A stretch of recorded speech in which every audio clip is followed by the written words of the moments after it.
Well, I have to say, and I highlighted the appointment at the time, but Nadine Dorries as the new Culture Secretary really has upset all the right people. And of course, we've seen in the past, she's been very outspoken in terms of the BBC on the licence fee, recently questioning whether the BBC will even exist in years to come, calling out its sort of middle-class, left-wing culture. Now, of course, the BBC would say they're hugely loved by the British public, who are only too happy to keep handing over the licence fee. Of course, anyone can go and check the things that I've highlighted before here on my channel. If you just Google, for instance, YouGov BBC, you'll see a whole raft of polls that show you how unpopular the BBC and the licence fee are outside of the corporate spin.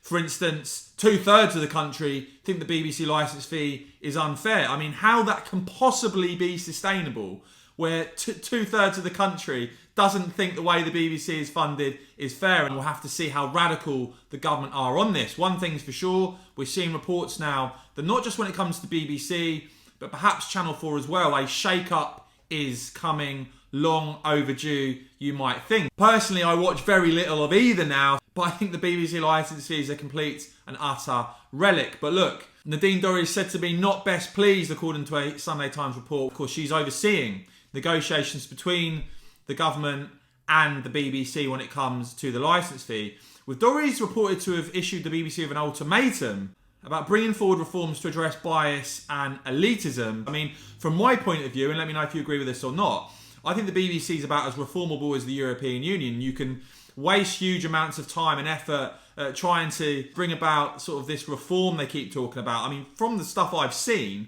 the BBC continues in an even more left-wing direction. Now, Dorries, in a meeting with the BBC, with both the Director General and the BBC Chairman, said to apparently stunned, according to a source familiar with the discussion, say they were both stunned and gulped down their tea. They thought she was just going to roll over.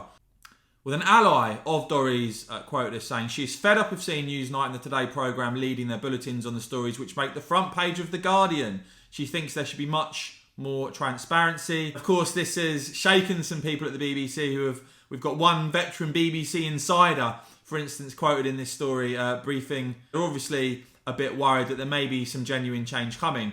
Now, at the same time, of course, there's been talk about Channel 4 being privatised, being sold off, which again has rattled quite a few media establishment types who clearly just want to keep things the way they are, basically, and are defending the status quo. And again, you'll see the parallels there, won't you, with Brexit. And interestingly enough, they're now talking about Lord Grade, the former chief exec of Channel 4, apparently could be a part of a bid for Channel 4, saying that the status quo is not an option, and has said that the time to change the nature of Channel 4 is now, before it falls over, before it succumbs to the inevitable decline. So look, guys, let me know if you have faith in Nadine Dorries to achieve a major shake-up here or not. What are your views on the BBC and Channel 4? Do you love them? Do you not watch them at all?